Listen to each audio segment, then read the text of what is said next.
Hello,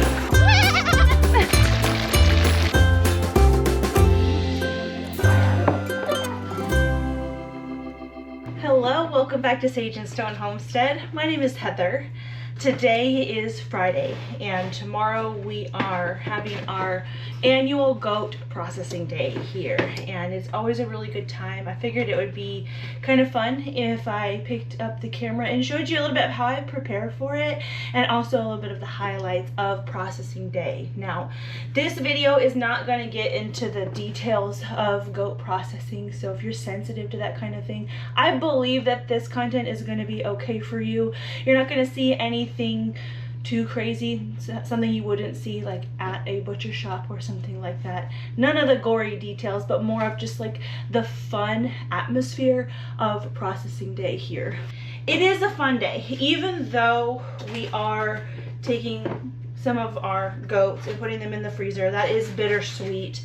There is also an immense amount of gratification in that. With all the things that we do here, I think raising meat is one of the more fulfilling things that we do. And so it's like the culmination of all of our efforts, and we get to see that out on the table and we get to feed it to our family throughout the year. It's very rewarding, and we like to include a lot of our friends and family as well as some locals who have expressed interest in seeing the process firsthand. So we're expecting quite a few families. Usually the kids outnumber the adults, which is awesome. The kids really like to be part of the experience. I have had comments of concern about the kids being around processing, and you know what? These kids, they've all grown up with it, and so it's not something that's strange to them.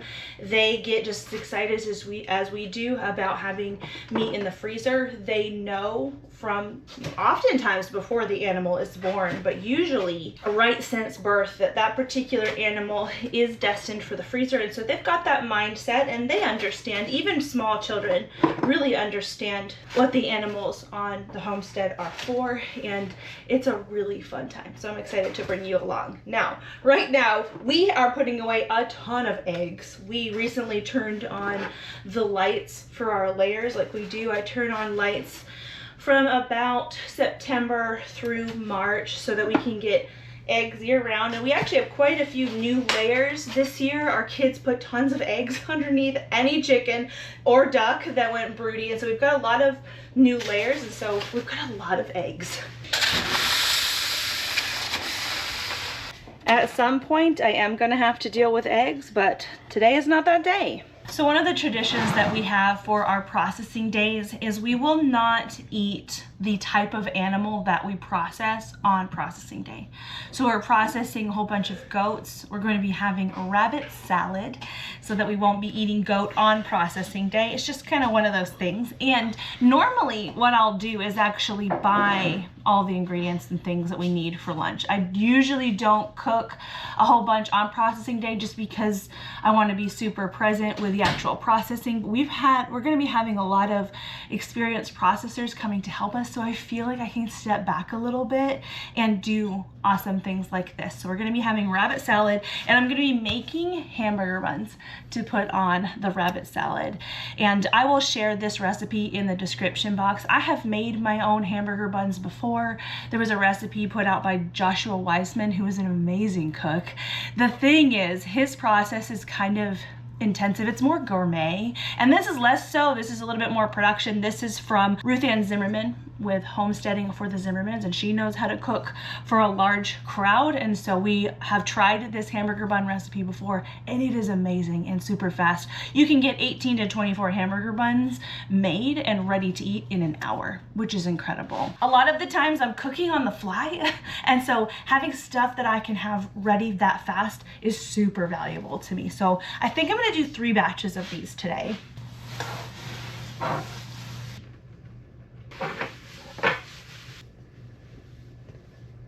This is a yeast dough recipe, so it doesn't use our sourdough starter, but that's totally fine. That's part of how this can come together so quickly.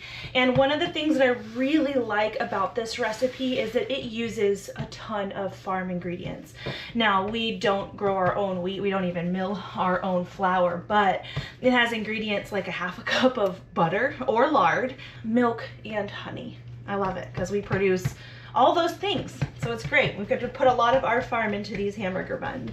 Ruth Ann uses a wide mouth canning ring as a cutter, and that's amazing. It's the perfect size. I love it. There you go. The beginnings of a hamburger bun.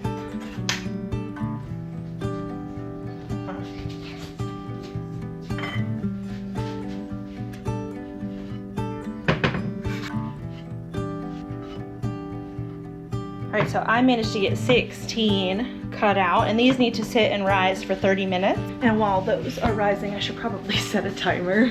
We can go out and kind of look at the processing area because I have a little bit of cleanup to do. I have done some organizing of the processing area. We are going to be moving out the lawnmower and the tractor, and this is where we will do the thing. I have this sink over here that we really like. It's been sitting all summer and needs some cleaning. These are some rabbit hides that I'm working on. I started to take a video on processing hides, and then I accidentally deleted the footage that I took. I've been promising a hide video, and I promise that it's coming. These have been sitting with salt on them for quite some time. They're gonna sit a little bit longer, and this is fine. I was gonna use the hose just to hook it up to this sink here because that's how it works, but I can't find my pliers to get this off, and it's really stuck, so we'll just do it this way.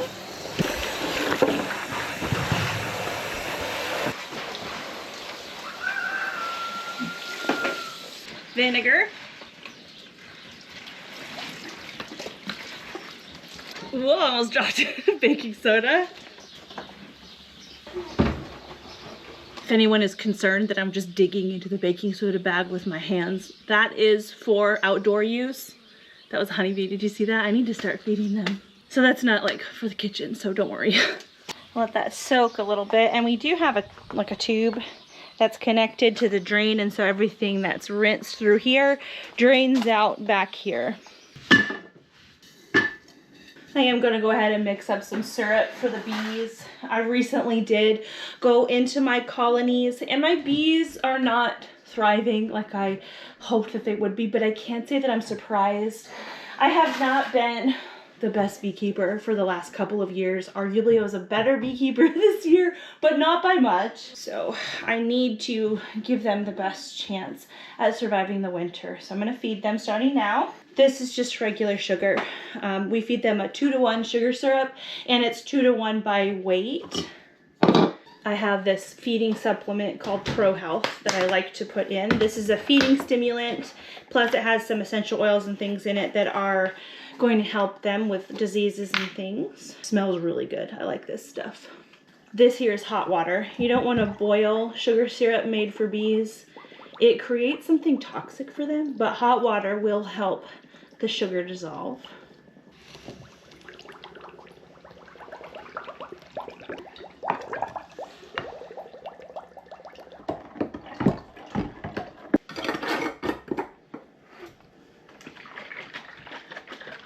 Now we're just gonna let this sit and dissolve before we feed it out to them. I think that they'll probably find it today, and we'll have some bees joining us for processing day, which honestly is kind of fun.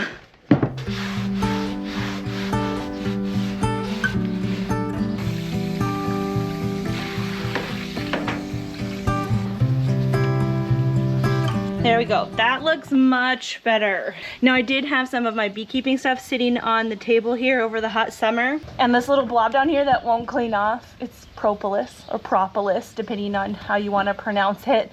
This is like a sticky glue that the bees make with the resins of trees. And it's actually antibacterial, antifungal, antiviral, anti all the things. So the fact that I know that that is propolis means that I'm not really super concerned about cleaning it off. It's not gonna cause any harm.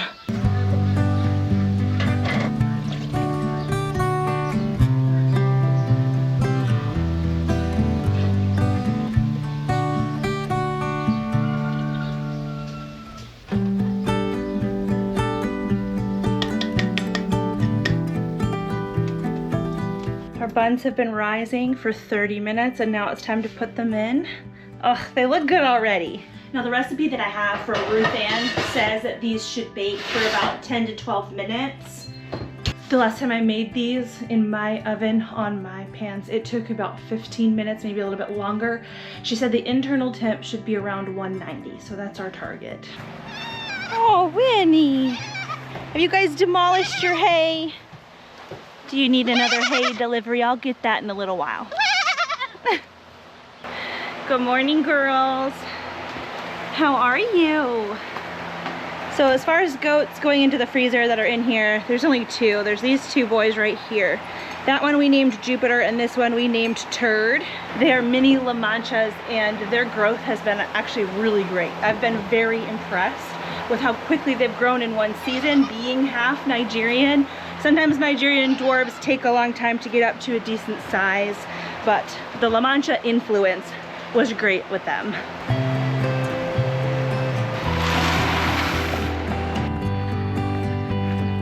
Well, where's the rest of them? Here they go. Come on, boys.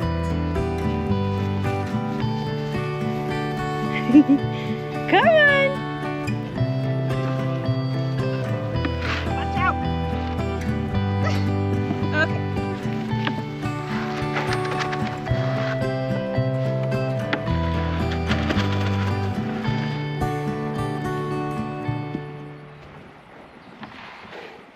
And as far as this group goes, that brown buck right there, buck, he's a wether, and then this one right here, this Swiss wether right here. Those are the two that are going tomorrow. And I do have this buck here, which we have weathered, and then there's a small little Nigerian here. We're gonna give those guys a little bit of time and work on them like after hunting season. The rest of them are our breeding bucks that we've got. This is Nefarious. He's from Blue Cactus Dairy Goats out of that Lily line, which is so lovely. This is Mooch. We got him from Bella Rosa Estates down in Georgia. His kids will be born this spring, the first that we've seen out of him. And then over here we have our feral. He's an F2 mini La Mancha with gopher ears from Buck Creek Stables nearby us in Smiths Grove, Kentucky. We have had some babies out of him, all bucks. There's one buck of his in the barn right now. We're crossing our fingers for does this spring.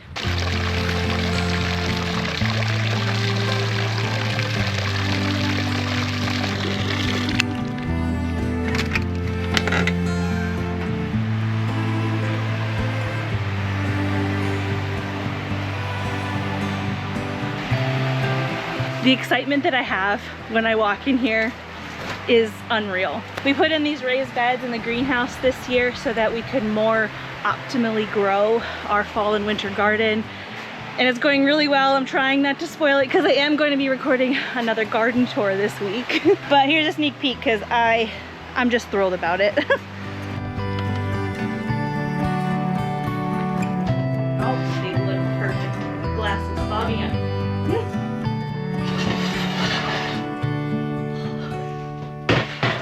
Now just to double check temp, I do have this meat thermometer.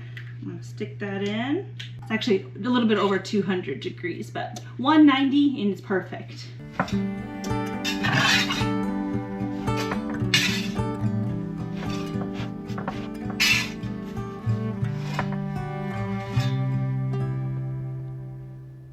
So this is what I'm gonna be doing basically all day.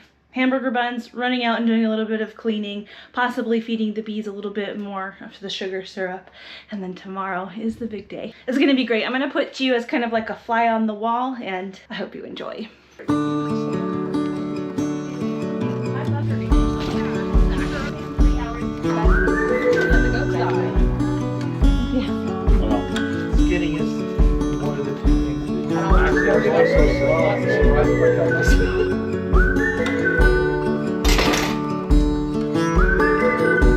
Isn't that perfect? Oh, I love this recipe.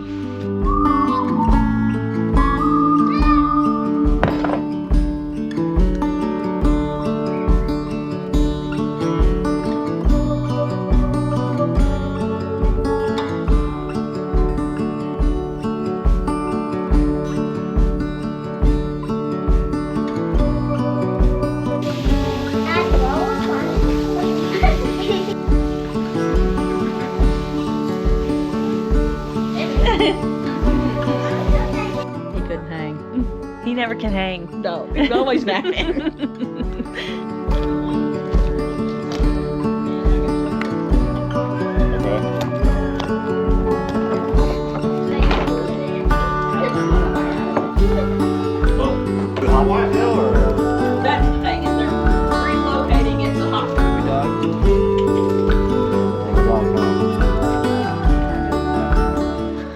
Well, hello there. So I actually took a lot less vloggy style video yesterday than I really thought I was going to.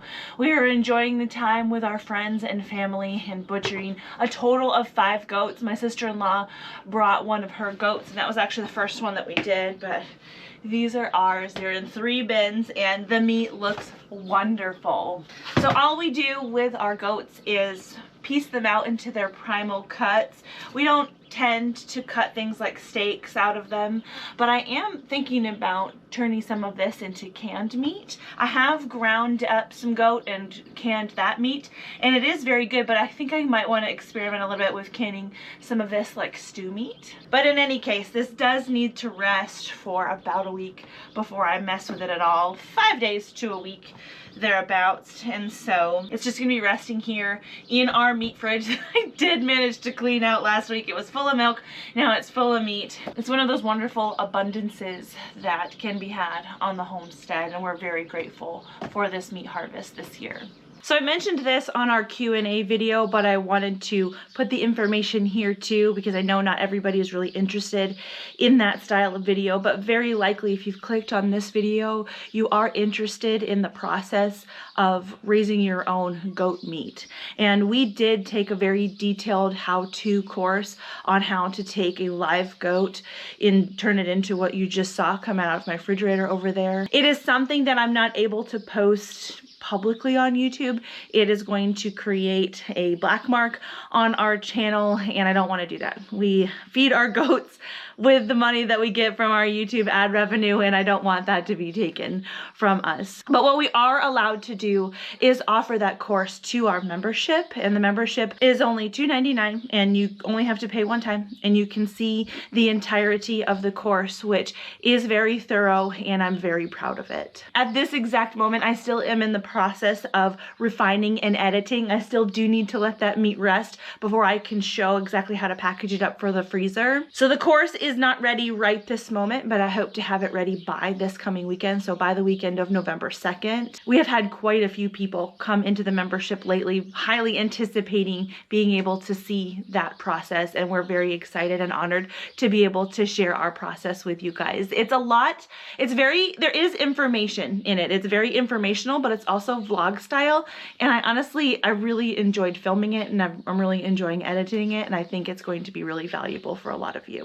And it's worth mentioning too that if you join the membership just for the goat butchery class, that is totally fine. But there are other perks that come with that price tag, like full-time access to our members only Discord. It's for members and prior members, so like there's no pressure to be a recurring member every month in order to participate in the Discord server. And Discord is essentially like a chat room where you can decide to come in and engage with other homesteaders about all kinds of different homesteading topics. And active members also get access to our weekly vlogs a day early, and they get access to our members only live streams, which happen every week this time of year. Every Saturday we go live for members, sometimes in the morning and sometimes in the evening. So really, essentially, no matter where you are in the world, there's going to be a time slot that works. And if you're not sure about how to become a member, there should be a join button down next to the subscribe button on this video. If you click that, you should get a prompt that shows you different prices. All of our tiers offer the same perks. The cheapest one is $2.99, and it should walk you through the process on how to become a member.